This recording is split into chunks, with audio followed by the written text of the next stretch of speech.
Hello, everybody, and welcome back to another episode of the In Between the Stitches podcast. I am your host, Brady Wilson, with my co-host, Chase Olschwinger. A little bit of a week off, a little longer than a week. Yeah, so we have a little bit more, I guess, news and stuff because last week was the emergency episode because of opening day. It's a little bit colder here in DFW today. Yeah. Cold front's blown in until, it gets hot again. So, hey, we're enjoying it while it lasts. But as usual, we're going to kick it off with the Dallas Stars, who are 49, 21, and 4, who are rolling right now. Even in what I would characterize as a slump for them, right? I mean, it's kind of like the Rangers the last two games, where it's like they're not playing well, but they're winning. Right. So, yeah, that's cool. We got Nashville tonight. Nashville's 27, 40, and 8. They're not a good team. This should be a really, good game at home. Get back right, score 5 or 6 goals, and I assume DeSmith might be in the net tonight just because it's Nashville. Like, what? You don't need him. You don't need Ottinger in the net for freaking Nashville. I don't know. And then the Stars have had a few days off, so yeah, they've had a few days off, and then they play again. And this is the rest of the season. They've only got a few more games left.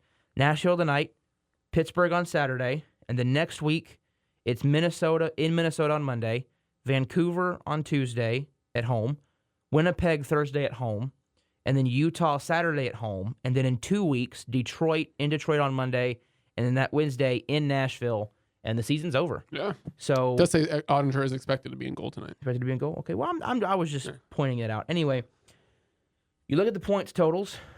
Dallas already clinched a playoff spot. I think did they clinch in Calgary? Yeah, it was. We clinched somewhere. We didn't. Well, where did we clinch? It was not versus. I think it was maybe it was either the first game versus the Kraken or. Yeah. Anyway, Doesn't matter. The important part is they clinched. They are going to the playoffs, but only 4 points behind. Now, if you don't know how the NHL works, every win is 2 points. If you go to overtime, it's a point. If you lose, you still get the point. But if you win, you get the extra point. So, and the Stars had a lot of overtime games, so they've been able to kind of keep up with Winnipeg there. They've also got a game with Winnipeg, so that's going to be a huge game to secure. You could cut the lead in half just right there. Right. Winnipeg has played one more game than the Stars, so they're already a little bit maybe closer to their total points. So maybe, the Stars have a little bit more. Winnipeg, their record 51, 20, and 4, but because of how it all works, the point system is weird. Colorado still has a spot in the Central, Vegas, and the Kings, and then Edmonton in the Pacific. So Edmonton but they've been dealing with a lot of injuries this season. And the wild card looks like it's going to be Minnesota and St. Louis. I don't think Calgary, who is 7 points behind St. Louis, is going to catch them with these amount of games left. And then you just Vancouver, Utah, Anaheim. It's pretty much set who it's going to be. It's just a matter of, Minnesota, they're also 7 points behind Colorado. So it feels like that's pretty solidified, although St. Louis is only 2 points behind Edmonton. So that could throw a wrench in some things there. Yeah. And then if you go to the East, in the Atlantic, it's Toronto, Tampa Bay, and then Florida. And in the Metropolitan Division, it is Washington with Ovechkin, who is inching ever so closer to the goals record from Wayne Gretzky. However, my prediction is he does not get it this season, and he gets it like the first week of next year because it reminds me of when in baseball when Hank Aaron was breaking Ruth's record. He was like 7, I think, away to start the season. Like there was, he was kind of chasing him, and then he just didn't have enough at the end of the year. And then the next season he comes in, and within like the first month he breaks the record. Right. So it was, kind of those very early in the season things. This is very similar, I think. I think he's 4 goals behind him, 4 or 5. 4 or 5, yeah. Yeah, it's somewhere in there. But in the Metropolitan Division, Washington is the first, Carolina, and then New Jersey. And then if you go to the wild card, it's Ottawa and Montreal. With the Rangers tied with Montreal, Columbus 2 points behind, and Detroit 4 points behind, and the Islanders only 5 points behind, but they sold at the deadline. Yeah. But you look at the not the Atlantic. You look at the Eastern Conference. Definitely Washington's the team to beat, but there's just a lot of teams right there in the middle. I think with only Washington up high, whereas I think with the West, You've got Winnipeg, you've got Dallas, you've got Vegas, you've got Edmonton, you've got I know Colorado's record doesn't accurately reflect, but if you've got, McKinnon and McCarr, you can win a lot of hockey games. Yeah. So, and then they added Brock Nelson at the deadline. They're going to be a big threat. And that's not to discount the Kings or the Wild or the Blues, but it feels like the West is going to come down to, 5 teams? Winnipeg, Dallas, Colorado, Vegas, or Edmonton? Yeah. Whereas I feel like in the East, I'm kind of throwing my hands up like, I don't know. There's just a lot of weird things going on over there. But Right.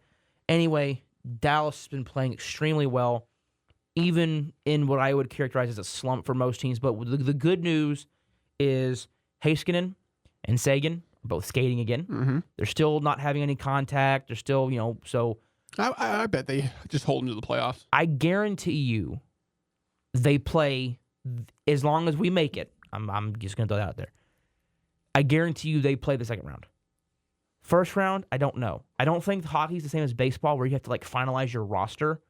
I think it's kind of like football where Right. it's still a fluid roster even in the playoffs because baseball, you don't have a fluid roster. Right. You have a roster and you have to have an injury. You can't just say, well, this guy's sucking, so, he's now going to be he's off. No. But the Stars, the Robertson, Hintz, Rantanen line has looked a lot more. It's looked a lot. It's got a lot more chemistry. It's comfortable. I mean, Yeah. listen, we knew Rantanen would need time to adjust to a new system, and His third system this season. I know he's adjusted in Colorado, but he had to go try to learn Carolina's weird freaking offensive scheme. And then now he's coming to a place a little more like Colorado, but he's still adjusting. Right. But he's starting to click a little bit more. Granlund's getting hot. Johnston is, man, that contract looks better and better every single day.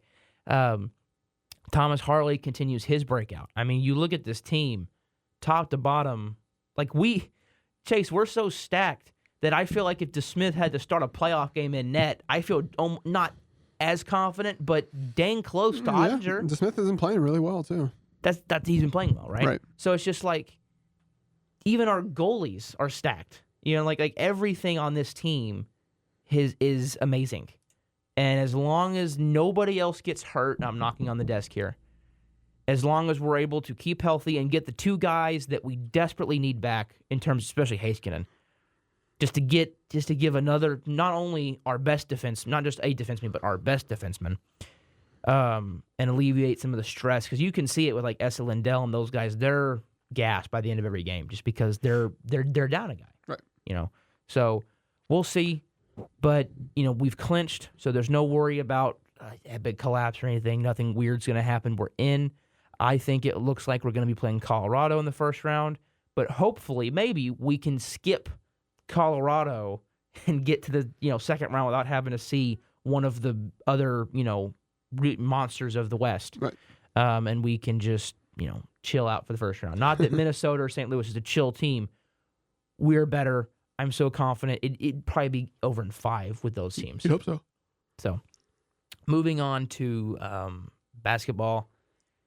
Chase, take it away. Yeah, listen, I mean, same narrative. It's tough. It's whatever. But looking at the positives, I mean, an unbelievable game from the Mavs last night, and not just from the Mavs, but from AD himself. And it's really refreshing to see when obviously you lose your city, and you get a superstar, another superstar in return, and you see him play like we expect him to play. An unbelievable win last night for the Mavs as AD 34, 15, and 5 blocks in the game winner. Unbelievable game. What we expect from Anthony Davis on, every night.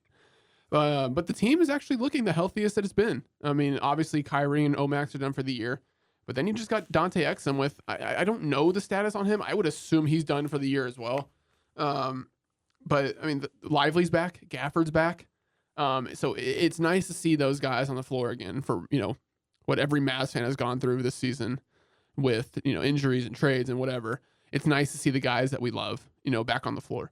Also, the Mavs have, firm position of the 9th seed. So it looks like they are in line to host the first play-in game versus most likely Sacramento. And then the winner of that game would go on to be the 8th seed. And they would have to take on the Thunder first round. So that's, if I had to predict what's going to happen, I think the Mavs play the Thunder round 1. And then obviously from there, no expectations, especially without Kyrie. But no, I mean, look, I mean, it's nice to see that they're playing well, adjusting, getting healthier, because, look, at the end of the day, obviously Luka's not here anymore, but, the Mavs are still the team that we're going to support. And if they win, they win.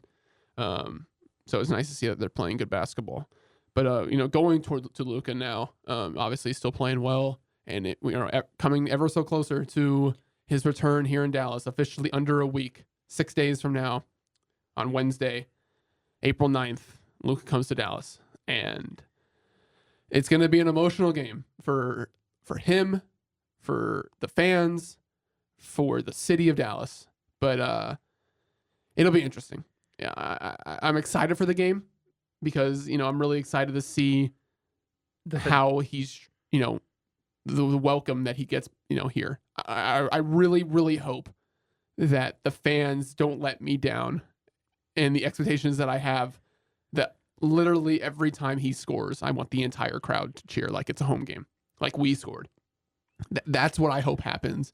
Obviously, he's going to get his loud introduction with his, video and tribute, and, everybody's obviously going to cheer for him. I'm not worried about that. But I want every time he does something to make it feel like it's a home game for him, and just make him the most, feel as comfortable as he was when he was here. Because it's going to be an emotional night for him. Obviously it's an emotional night for us. But, at the end of the day, this is, Luka didn't want to go anywhere. He was upset. And he's returning to play against his team that he thought he would be here forever. So it's going to be emotional for him. And hopefully the fans will be able to give him that emotional support where, he'll line up for autographs and everybody's going to be, telling him they miss him and love him and, whatever. And just make him feel at home again. Because, like I said, it's going to be emotional for him, and he's going to need all the support from everybody for this, especially for this first game. Obviously next season when he comes back, he'll be used to it. But for this first game, being on the opposing team in the building he grew up in, it'll be tough. But no, that's about it. Mavs, going off Luka now. Mavs playing good basketball, and we'll see what happens in the plan. Yeah, it's Wednesday, right? When Luka? Yeah, Wednesday, April 9th. Yeah, I'll see if I'm looking at the tickets, and they're dropping a little bit, from $1,000 to $800. No, I really want to go to this game because it's going to be. There's no words. We don't know. We really don't know how it's going to be. I think the curious thing for me is how are the fans going to react. And I'm like you. I hope that the fans don't boo him. No, they won't. No. Yeah. That the fans don't boo him. That they don't. Well, you know what I mean? Like, I want 800 Fire Nico. I want everyone to be saying Fire Nico, so that way they can't remove everybody, and they'll be playing it in an empty arena. Right. Except maybe I want even Lakers fans to say Fire Nico. Screw it. Like, that's been the funny thing for me too. It's like every Lakers fan I've ever seen is like, I feel so bad. Like, yeah, I'm sorry. Like, I'm happy that we got him, but I feel like this feels like, it's actually been weird to see how Laker fans have been reacting, because they also miss AD. They were upset when they lost AD because AD did so much for them. Yeah, I think they were more upset. Like, oh, he did so much for us. That's cool. But I feel like having Luka Doncic eases that burn. Yes, it does. Eases that pain just a little bit. Yes. Whereas we're losing our franchise and we're getting Anthony Davis. Right. And it's like, yes, AD's a great player, but I don't care. He's not Luka. I don't care. Yeah. He could score 100 points Wednesday, and I won't care. Yeah. It's weird. I still love the Mavericks. I want them to win. Yeah, of course. Not right now, because I hate the administration. I hate the people in charge. I love the team, not everyone associated with the team. And I love the players. I mean, and AD. Like, I would love to, one day get an AD jersey. I mean, he has no control over this. He's playing for our city now. I don't blame AD. I'm just saying that, like, I can't watch the Mavs right now. I still have not watched a Mavs game since, because, and I was watching all the nationally televised ones because those are the ones I can watch. I'm not going to pay for Mavs TV. especially not now. It was, I was probably going to get a Luka jersey I think I talked about that. I was probably going to get a jersey this summer when he signed his new contract, because I've got my Rantanen jersey now, so I knew I was going to get a Stars. I need a new Rangers. I'm like, well, I should probably go and I have my Micah Parsons. He's probably not going anywhere. Then we're who would I get from the Mavs? Well, Luka's never going to be gone. Like, it was so unfathomable that he would be not a Maverick. Yeah. That I thought the only way he's not a Maverick is if he wants out. He wants out, and I'm like, well, he's never going to want that. Maybe he wants to play for a win. At one point, there, like, he might leave because he was tired of not winning and the team not being able to put a winning team around him. And then the team finally puts a winning team, and then the guys, the front office, finally puts a winning team around him, and then they trade him. So what kind of logic is this? But it's... I saw AD was like, oh, he went off. That's great. I'm like, it's great, but I don't care. Yeah. No, listen, I don't know. So you're wearing your one for all, your finals shirt here, and it's like game in the finals. Yeah. That was not even a year ago. Was the last time I was happy as a Mavs fan. Yeah, and I won't be happy for I don't know when until we can find unless once Luka's done with his first contract with the Lakers, when he's 35, he comes back here. No, but isn't he a free agent after the season? Yeah, but Lakers aren't letting him go anywhere. It's the Lakers. He does not want to be in LA. He is clearly shown with his body language, the words that he's said. He really doesn't look like he wants to be a Laker. Well, look, he's definitely he's grateful for the opportunity to be a Laker, because if you're a Laker, that's a huge deal. To be a part of that franchise. And look, he's going to adjust, and he's not leaving this season. He's not going. He's going to have to wait till he's a free agent in 8 years or whatever to when he has to go back, when he has a chance at leaving. But look, he obviously, he brings up Dallas a lot in his post-game interviews. I watch them, I listen to them. So obviously, if he had to pick, of course he would love to come back here if he could. Obviously, if the front office was gone, he would. But no, he's gonna adjust. And look, they're playing good basketball, the Lakers. So he's not gonna just want to leave because he'd rather be here. He's gonna play where he wants to win, and he's got a good shot in LA. So we'll see what happens. But I'm still optimistic that one day he'll be back here. Well, at least one of us is, because why would he ever come back? I think is my question. I think obviously, if there's new ownership and management, listen, when this backfires, Nico will not be here in 2 years. I like that. When this backfires, right. Well, it will. When this backfires, which it will, Nico will be gone, and he will never have a job again. Not as a front office executive. Not at all. Maybe a McDonald's executive. But no, I think Taco Bell's more suited for a man of his talents. Yeah, maybe you're right. But listen, he's got a job for another 2 years, and that's it. The problem is, no, I think he has a job for longer, because I think this Dumont, these can't use the word I want to use because we have to keep PG. These people clearly like him, and they want him as the guy. So even if this backfires in terms of we don't win, I think they like Nico. I don't think so. I think, how do I phrase this?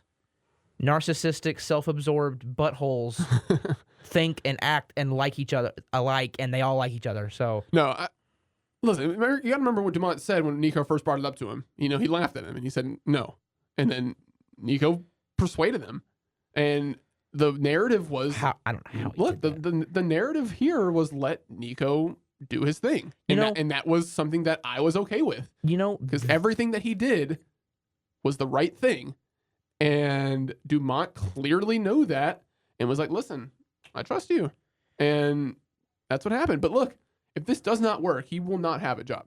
He put his job on the line. So that should be studied. How he was able to convince Dumont that this needed to happen. That's what I want to know. Is how was he able to convince him, yeah, bro, we need to do this. Like, he needs to go. Like I would Yeah, love, absolutely love to have been a fly on the wall for those conversations, just to see. Like, first of all, because what a normal human being that understands logic would think when someone says, "Hey, you own a business, right? Yeah, I own a business.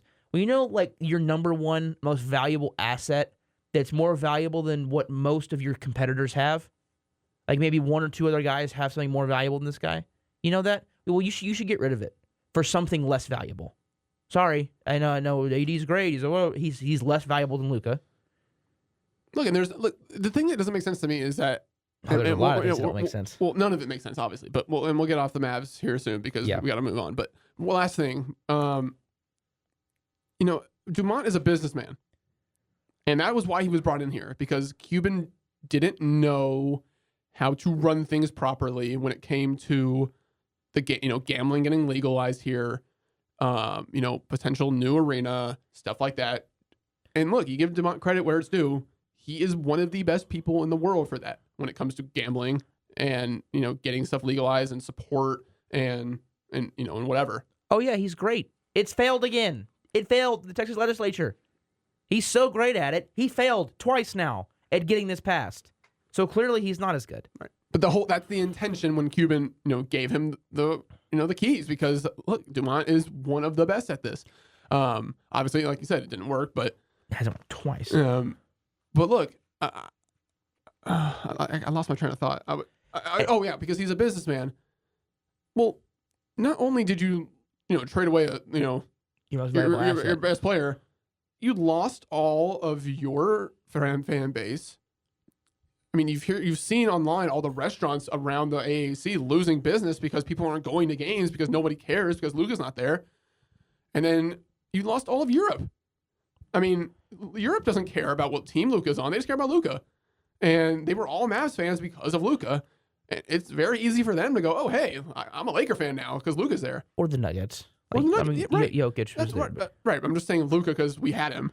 But he was a commodity because they wanted to follow. It wasn't they were Mavs fans. They were Luka fans, and therefore they're going to follow Luka. Right. And they were Mavs, and they just support the Mavs. And they were always wearing Mavs jerseys and, going to Mavs games. And there was, National Slovenia night here.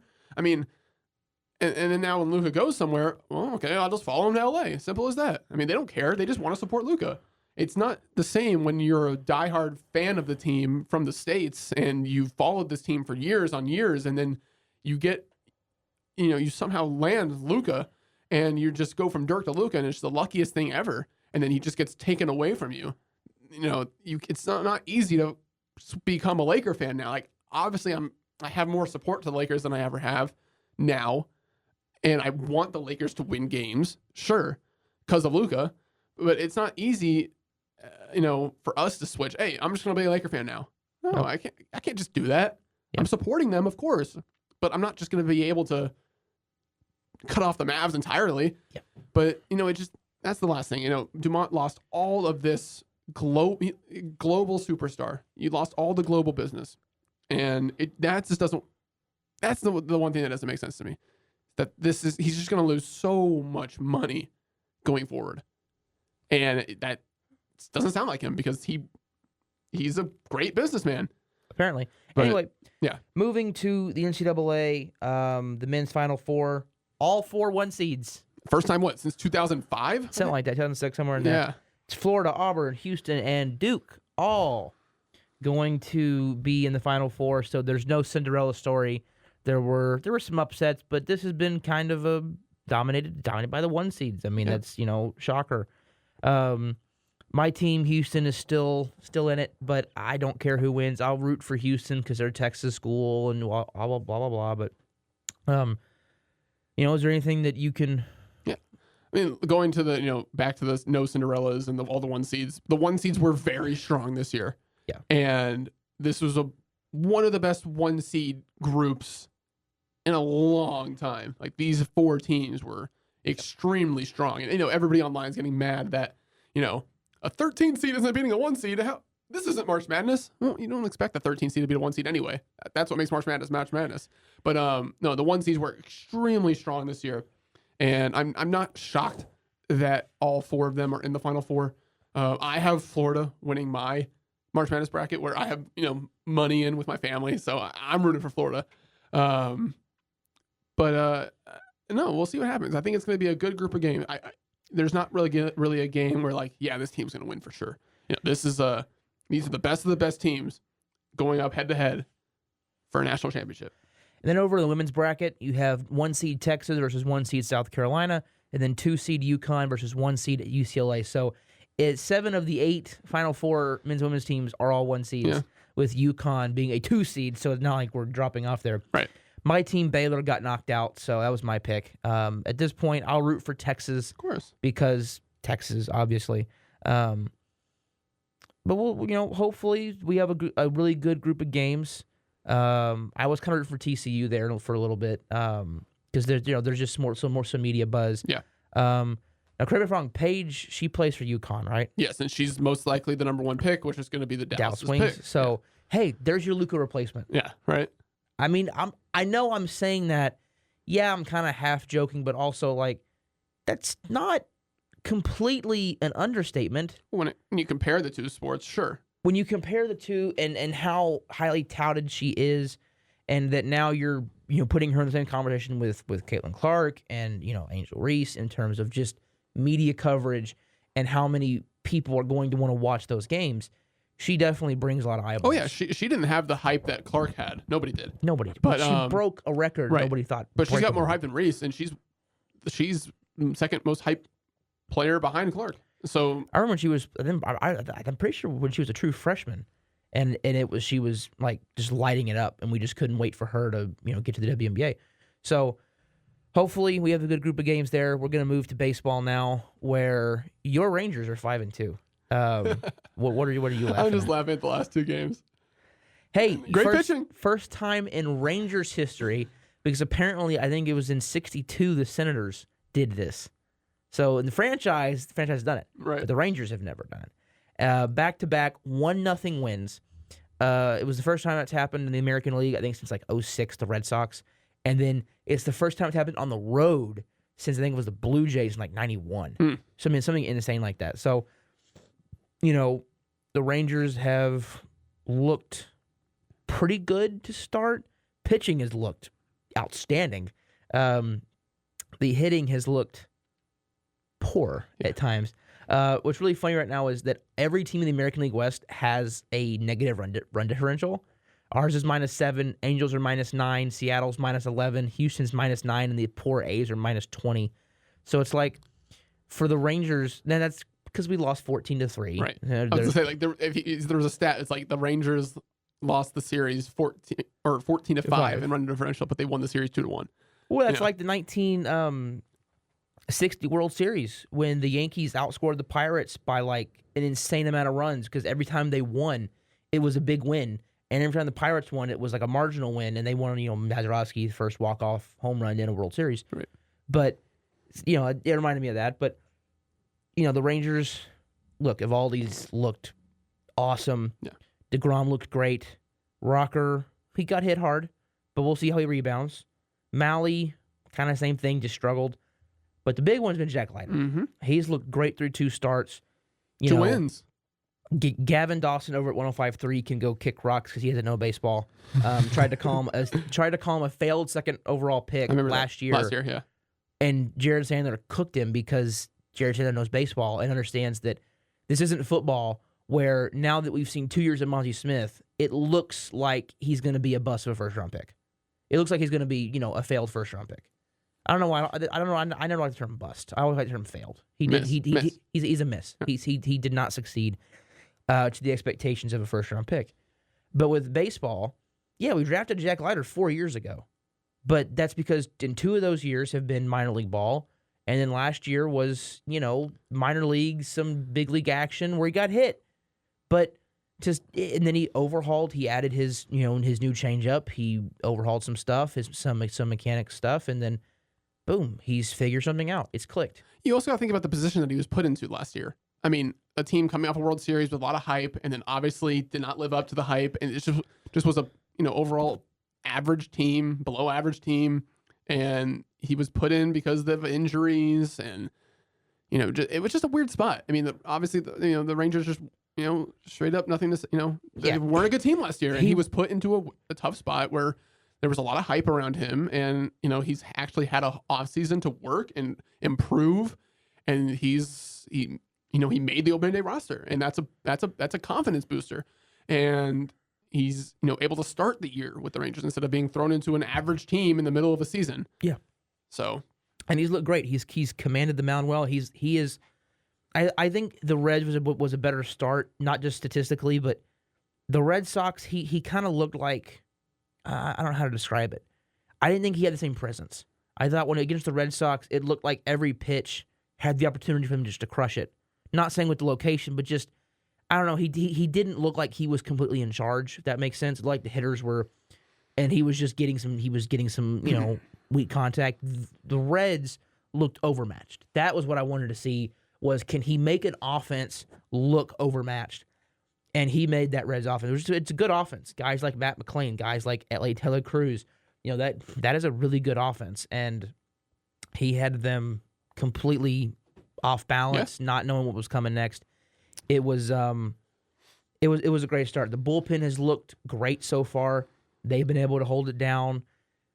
The bats are good. I am not worried about the bats. I think I already heard like Brian Broaddus on 105.3 saying, I'm pressing the panic button. Okay, dude, this is not football. This isn't a 17-game season. This isn't even basketball or hockey where it's an 82-game season. It's 162 games. Remember what I said last year about the Rangers? I kept saying, like, okay, if we get to like July and we're playing like this, I'm worried. Right. Then we got there. And I was like, okay, yeah, it's not going to work out for us. We just never clicked. We really weren't that good. I don't think the entire offense is going to have this kind of regression again. Garcia and Langford both look phenomenal. Seager is injured already. My God. Young is injured. Frustrating. Yeah. But Simeon, he's starting off a little slow. That happens. Everyone knows this, Chase. The stat, right? Marcus Simeon, the first month of the year sucks, and then he just figures it out. It's been a thing his entire career. Yeah. Am I worried about guys like Jake Berger and Jock Peterson that have shown they're great hitters? No, I'm not worried about them. It's a new team. We've played 7 games. Yeah. We got 155 more to go, and people are worried. They're 5-2. I mean, we're 5-2. We're right. winning. Like, quit trying to find reasons to be mad. Like when the bats wake up, because hopefully they will. The team's got the look. Unbiasedly, I had them going to the World Series for a reason. I think that this lineup is like the 2023 team. Well, my unbiased was I had them as the best record in the American League, and right now, the only team that has 5 wins is the Blue Jays. Yeah, in the American League. Yeah. So I mean, you're already hitting that goal a little bit. So, the American League is just kind of weird. I'm telling you, I just think it's this season specifically and going forward. I guess for the next few years. I mean, it's a National League ran league. So except for the Braves, who are 0-7, has the bad. But hey, you know what? I still picked them for the World Series. I'm not worried about the Braves. There's a stat: no team has ever made the playoffs after starting 0-7. That's actually really weird. Yeah. I'm not worried. Dodgers, Padres, Giants are all great records. The problem is that they're all in the same division. You look at the NL Central. The Cardinals are 4-2. The Cubs are 5-4. They're 5-4. They haven't had an off day. Dang. Cubs are 5-4. They haven't had an off. They've been. Remember the 2 Tokyo games? Oh, that's right. Never mind. Thank you, Jace. Yeah. That's why I have you as my co-host, because I did not remember that. I got you. And got the AL Central, dude. You want to see the AL Central? Ugh. All 5 teams are 2-4, and for some reason, I guess because their division record's better, they've put the White Sox in first. Yes, and they actually are the only team in the Central with a plus run differential, so +4. We're all White Sox fans on the side. We all root for the White Sox. It's insane. It's insane. Do you realize that the Mariners, Angels, Rangers would all be first in that division? Blue Jays, Rays, Yankees, Orioles would all be first in that division. You look at the National League, Mets, Marlins, Phillies would all be first in that division. Cardinals, Cubs would be first in that division. Dodgers, Padres, Giants, Diamondbacks would all be first in that division. Like, it's insane just how inept that division is, I guess I could say. But The other big story that's been really, making its way through baseball is the new torpedo bats. And I've been asked multiple times what I think about them. And my thoughts are, if it helps them hit the ball, cool. It's another way to give hitters a potential advantage that's not illegal. If it if it becomes something where offense is just completely uncontrollable, the MLB will do something about it. They've shown that in the past. Like with the spider attack when offenses were hitting an all-time low. Like we were getting year of the pitcher terms bad in terms of offense, and it's because the sticky stuff, and then they banned it, and the offense picked up. So, if it becomes a big issue, baseball will step in. But I think anything that hitters, players, teams are always going to try to find a way. But I don't even think this is a new invention. I've been seeing it's just so shorter players can hit the barrel. I've actually been seeing some stuff that's showing that like torpedo bats are not a new thing. This is the first time people are doing it in the MLB. And the Yankees just happen to have 14 runs off of it, so that's why. Okay, well, to be fair, you could pass a kidney stone over their wall. Right. Okay, I mean, like from home plate. Well, I'm just saying, if it wasn't the Yankees who did it, nobody would talk about it. The Yankees put up 14 runs with those bats, and everybody had them, and that's why it's a narrative, because the Yankees did it. Well, I agree. But anyway, that's kind of been the big news around baseball. The Dodgers are hot. Did I undershoot the 110 record prediction? No. You potentially did not. I don't think you undershot it. Okay, if they're like 25-0, yeah, you might have undershot a little bit. But right now they're still 8-0, yeah, looking for their first loss, which is a really fun phrase to say because normally you say they're looking for their first win. Nope, they're looking for their first loss, and they open up a series. I'm trying to see if I can find it. They come here this year, right? I think so. We gotta find a way to go. They open up a series against the Phillies tomorrow, so we'll see how that works. They'll lose one. The Rangers will open up a home game series against the Rays, and they go back on the road for the Cubs and the Mariners, and they come back for the Angels and the Dodgers at home. So the Dodgers do come here in April, and then they go to Sacramento to face the A's, and then San Francisco, and they come back to face the A's at home. So that's the way April looks right now for the Rangers. So you have 2 series against the Athletics. That feels somewhat favorable. Although the last couple of years, they've had our number. You've got a series against the Rays coming up. That may be a little favorable. DeGrom on the mound. Start tomorrow. Same thing with, not tomorrow. I thought DeGrom was starting tomorrow. Malley. Oh, DeGrom's the next day after. It's the off day. Remember, there's an off day today. And so everyone gets pushed back. No, it's Malley. Oh, okay. Trust me, I want to go to see DeGrom Saturday. He is Saturday, okay. Considering it. But I expect him to be Saturday. Yeah, he's Saturday against Taj Bradley. But, you definitely have some favorable matchups this month. But now we're going to get to the big thing in this episode, which is our mock draft 3.0. But first, some little news. The Cowboys did make another offseason acquisition. They traded for a new backup quarterback, Joe Milton of the New England Patriots. I was a huge fan of Milton coming out of Tennessee last year. I had a 3rd-round grade on him. He was my second-to-last 3rd-round player. I didn't get 105 on my board, so just outside the top 100. So that tells you what I think about him, and he would probably be my 3rd quarterback in this year's draft, just to kind of help give an illustration of how much I really liked him. So big arm, can move, kind of like a raw Cam Newton, to give you kind of a comp, but a good football player and a really good developmental guy. And you still you've made, I don't know why I said it like that. You've made 3 trades, right? Kyer Elam, Kenneth Murray, and now Joe Milton. And in all 3 trades, you have been able to retain having 10 draft picks. Yeah. So you still get 10 guys you're going to get in the draft. You've just done some pick swaps and da-da-da. You've kind of decimated your fit. You remember we had those 4 5th-round picks, and everyone was saying, trade those, whether up for players, something, and they've done that. Yeah. And real quick about the Cowboys offseason, because we haven't really talked about it, I have to give them some credit. For one thing, normally their strategy has just been no strategy, right? Most teams deploy one of 2 strategies. We're going to sign 2 or 3 really good players, but that's it.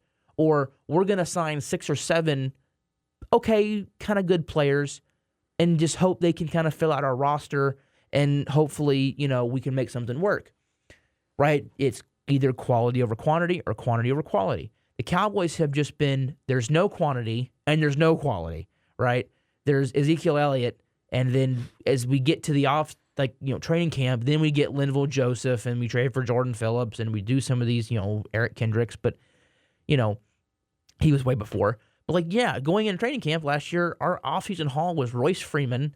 It was terrible. Ezekiel Elliott and Eric Kendricks. Yeah, it was terrible. With that, you're not going to win with that.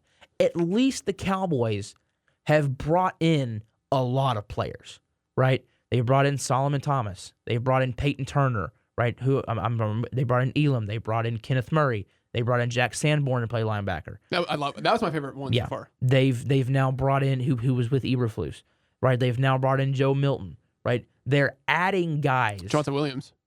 Javonte Williams and Miles Sanders. Javonte Williams and Miles Sanders. They've added some players. Robert Jones, backup guard. They've added some players, at least. At least they're doing something. They brought back Dante Fowler, highest AAV since Greg Hardy. Yeah. So they're adding pieces, at least something. They just need to do one more thing, and hopefully we'll get there. Get the draft. Nail the draft. I'm talking about Micah extension. And then the Micah extension. And that whole drama, and I don't want to get into it just because this is Jerry grandstanding again, but we know Jerry's what he does. One of the things I think with Tony Romo resurfaced the other day where it was like him and Parcells sat him in a small room to try to intimidate him, and Romo was like, "No, I want my contract." And Jones went, "Okay." It's like I just wanted. It was like a test. Like, why? Just can you negotiate like a man? Can you negotiate like a normal human being and just say, you want this, we want this. Why don't we meet in the middle? Cool, shake hands, move on with your day. Why do you have to? I don't even know the agent's name, and why? What's the point other than media coverage? That has to be it. That's what he wants. And it sucks because if I'm a player for him, I would walk into his office and just say, "Look, let's hammer this out right now. Screw, here's my agent. We're bringing him in. I'm not walking out here I'm either walking out here with a trade demand or a new contract." That's what I'd love to see Micah do. Is walk into his office with his agent and say, "Okay, we're going to be here until either we get a trade or a contract extension. Figure it out." And hammer it out. Well, I'm tired of all this, posturing and sizing. It's the drama. Yeah. You've got to. There's got to be it has to be it has to be a Shakespeare play, re-signing a player. It's so frustrating every offseason when you have talent that needs to be re-signed. And if they were smart, you know what they would do right now? Hey, Deron Bland, here's a new contract before that goes up. Hey, Tyler Smith, here's a new contract. Do it before their price goes up. Because if they both rebound next year, I don't want to say rebound, but if they both have a great season next season, that sounded weird. Their price just goes up, and I hate it. They're so worried about risking the pieces of pie. Just do it. They're good football players. You need good football players to win Super Bowl. Sign them, please. Anyway, and there was rumors about they offered Micah the largest non-quarterback extension. We'll see. And I don't know if it's true, but if a rumors posted it, and they're a pretty reliable source. But again, or was that a Dolph Kleeman? Yeah, totally, yeah, it was him. I saw it from. No, I saw it from two reliable sources. I just don't know. Anyway, we don't know when it comes to the Cowboys. Here we go to our mock draft. We're gonna kind of run through this a little bit because we've talked about these players, and obviously we'll talk about them on the draft show. Yeah. Number one, I have Cam Ward. Same here. That's kind of where I think they're pivoting at this point. Travis Hunter goes number 2 for me. I got Abdul Carter. I've got Kelvin Banks at 3 with the Giants. I think they just need. I think they're going to prefer the versatility that he brings. Look, as a Longhorn fan, I love it. I don't have him going that high, but I love it. I got Travis Hunter to the Giants. And then I have Will Campbell to the Patriots. I think they just need tackle. I'm matching you there. I got Will Campbell as well. At 5, the Jaguars, Mason Graham. This has been the player everyone's mocking to them. It makes too much sense, and I think even with Carter on the board for me, that's still where they go. I'm with you there too. And then Abdul Carter sticks to the Raiders. I think he falls. I think the foot injury does affect things a little bit, and I think team needs in the top 5 affect his. This draft was I drafted for need. I go to almost every position. When we get to 4.0, which is the final mock that we really go off of on draft day as to what I really think is going to happen, I may do a little more this team doesn't really need this, but it's BPA. So Raiders, I got them going Ashton Genty. Generational superstar in the making. 7 to the Jets, Shadur Sanders. The Jets would jet. They need a quarterback. Who's your QB right now? Unless I'm missing something and I've forgotten who they signed. They have none. They need a quarterback. So I still think, this is not my final mock. So, like, obviously, when we get closer to our final mock is when I'll be able to really choose on who I want to do. But I still think they could go out there and, sign someone. So, for right now, I have them going Armand Membu. they should sign Aaron Rodgers. Yes, they should. 8 to the Panthers, Mike Green. Been mocking Mike Green there for a while now. So I got Jahdae Barron go to the Panthers. At 9, Tyler Warren does not fall past the Saints, even though this would be the biggest reach on my board so far. No, actually, Shurda Harris is the biggest reach. Never mind, scratch that. Warren is the second biggest non-quarterback reach on my board. But he's still a good ball player. He fits what the Saints like. The Taysom Hill mold is where he fits. I've had Tyler Warren going here the last 2 mock drafts I've had. But there's been a lot of reports, and I see this happening. Jackson Dart to the Saints at 9. I would laugh. I would love it. It's just another good football player that gets to the Cowboys. Ashton Genty at 10 to the Bears. He does not last to the Cowboys, unfortunately. No, he doesn't last for the Bears for me either. But I got Malachi Starks going to the Bears. At 11 to the Niners, I've got Emeka Egbuka. I think that Shanahan will value his polished route running a little bit more than McMillan, personally. Yeah. I think Egbuka fits Shanahan better than McMillan does. I got Josh Simmons going to the 49ers. And that leaves Ted McMillan to the Cowboys at 12. I think it makes too much sense. I think the Cowboys will not overthink this, and they'll turn the card in. I got Ted McMillan as well, and there's been reports on them getting interest with him. So if he's there, like you said, don't overthink it. Take BPA. 13 to the Dolphins, Jahdae Barron. I think they need. I think with Holland gone, Ramsey's getting older. I think they would like the chess piece in the secondary, and I think Barron is that. Yeah, I'm with you. I have Barron off my board, but I got Will Johnson for the Dolphins. Malachi Starks at 14 to the Colts. Similar thought process to the Dolphins. I think they need a secondary chess piece, and Malachi Starks is that. I got Tyler Warren to the Colts.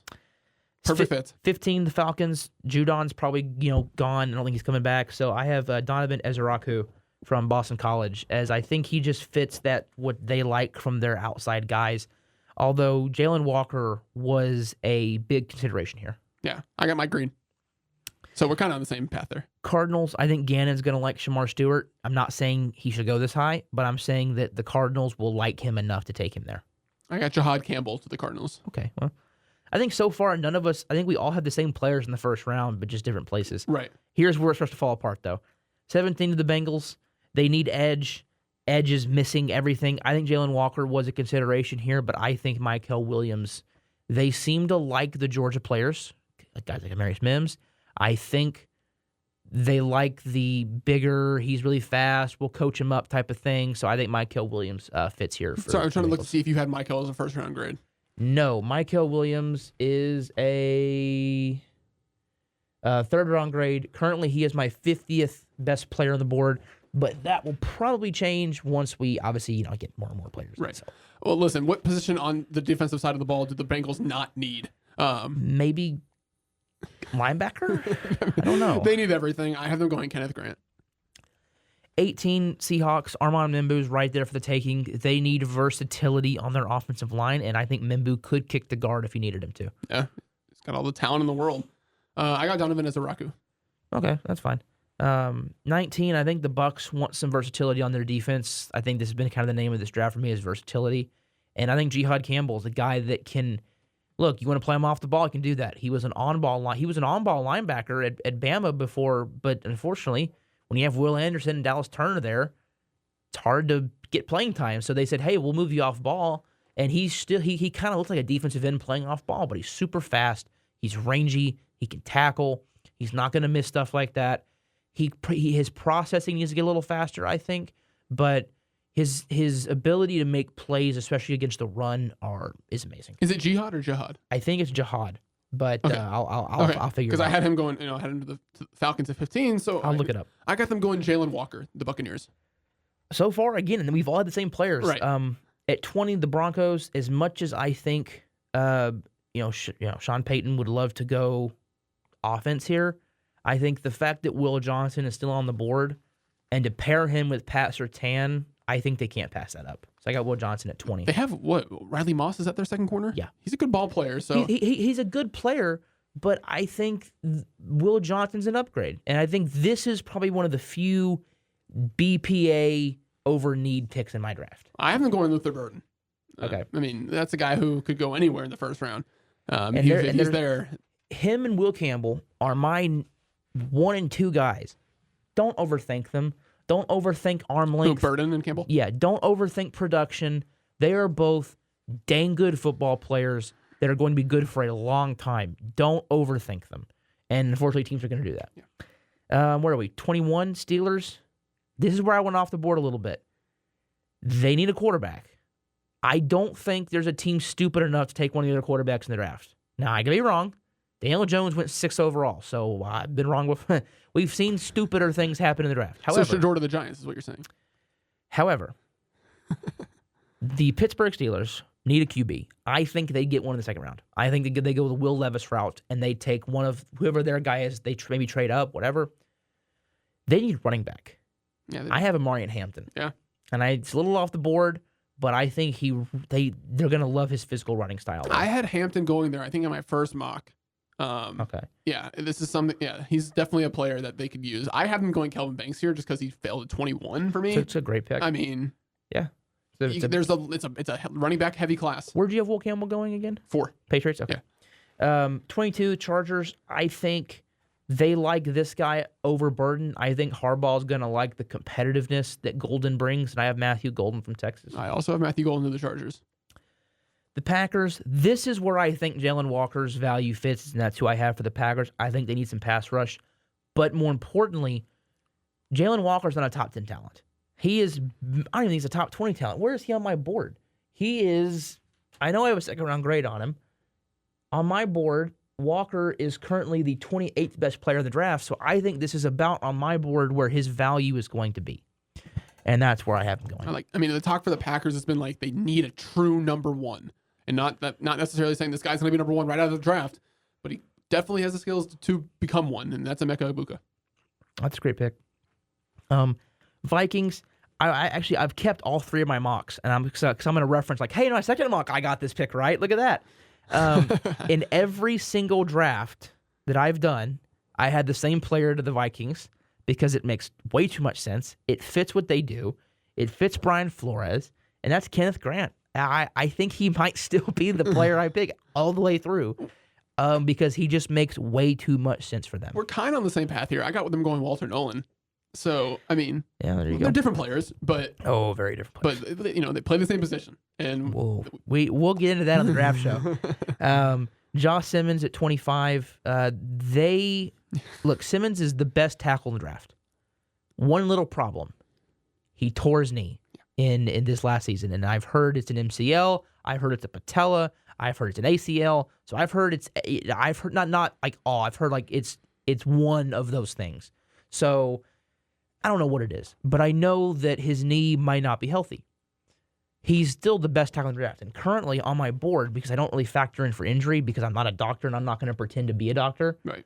He is the 7th best player in the draft. Yeah. 7th. And the only reason I put him behind Mike Green was because of the injury.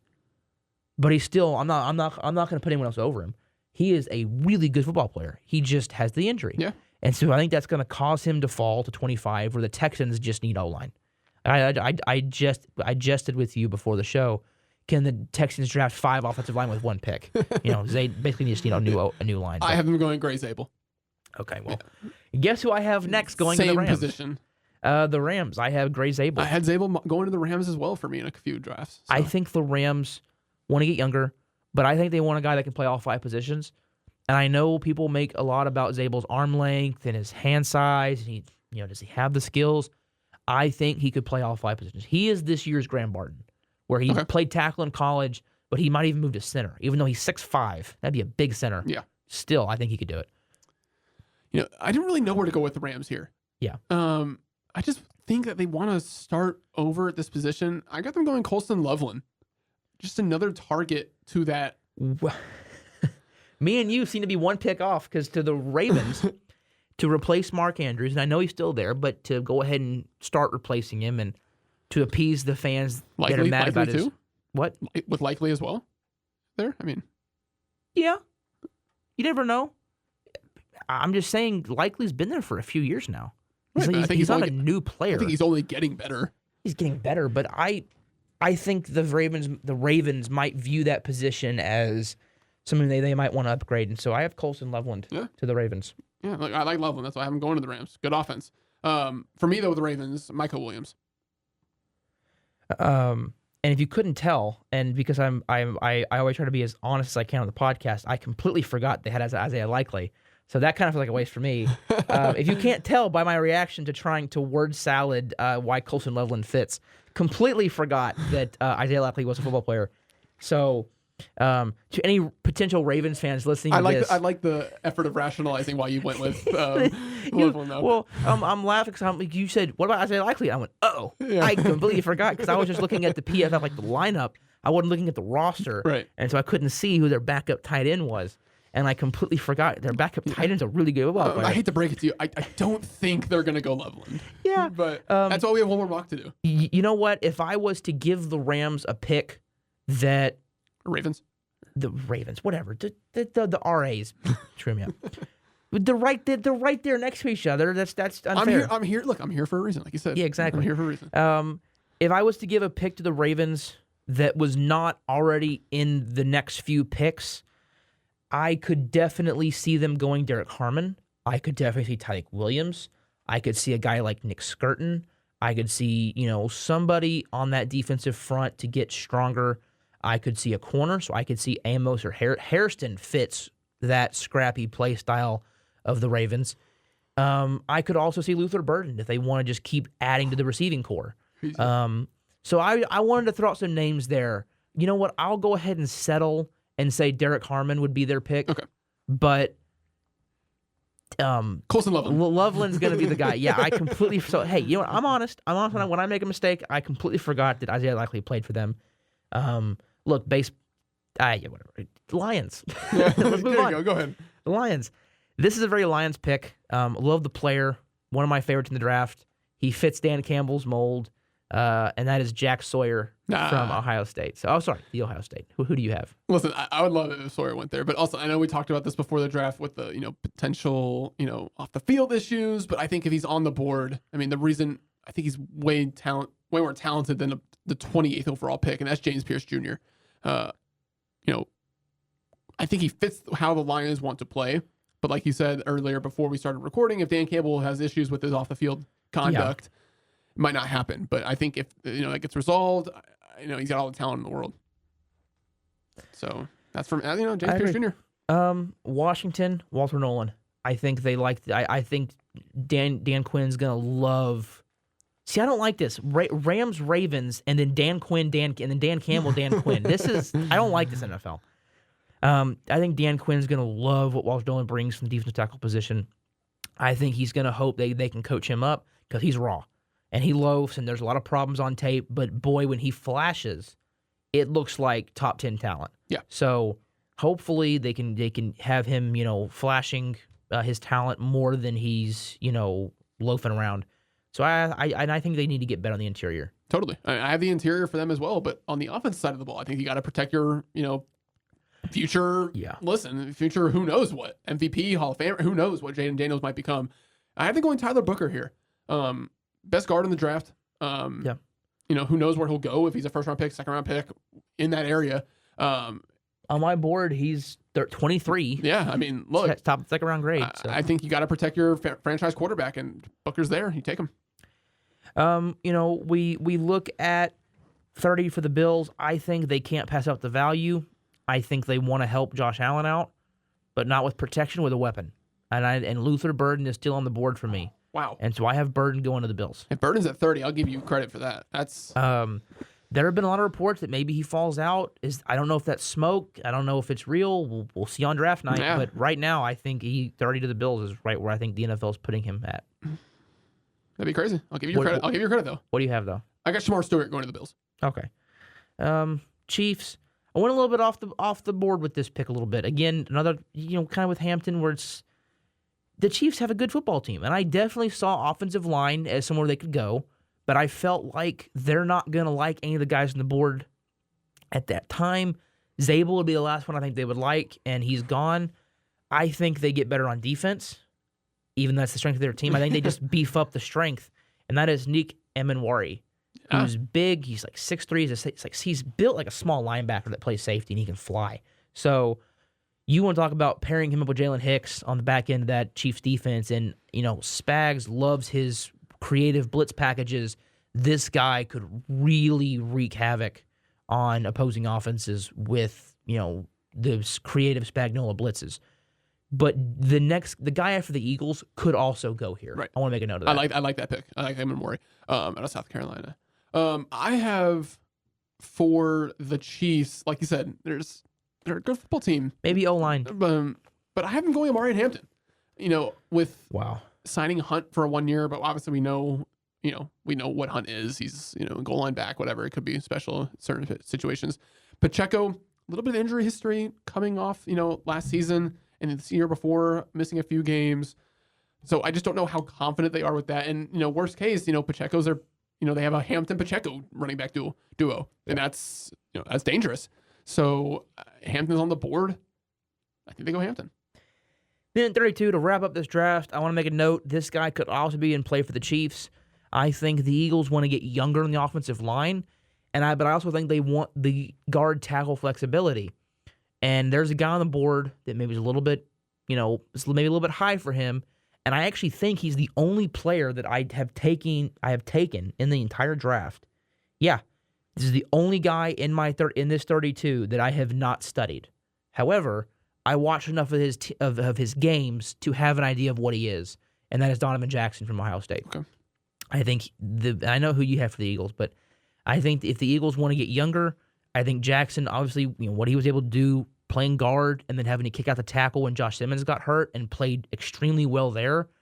Teams not only love the flexibility, but I think they're going to love the fact that he was willing to do it without any hesitation. So, yeah, to wrap up the draft for me, I told you this before the draft. This is a Howie Roseman pick. They lost Slay in the offseason to Pittsburgh, right?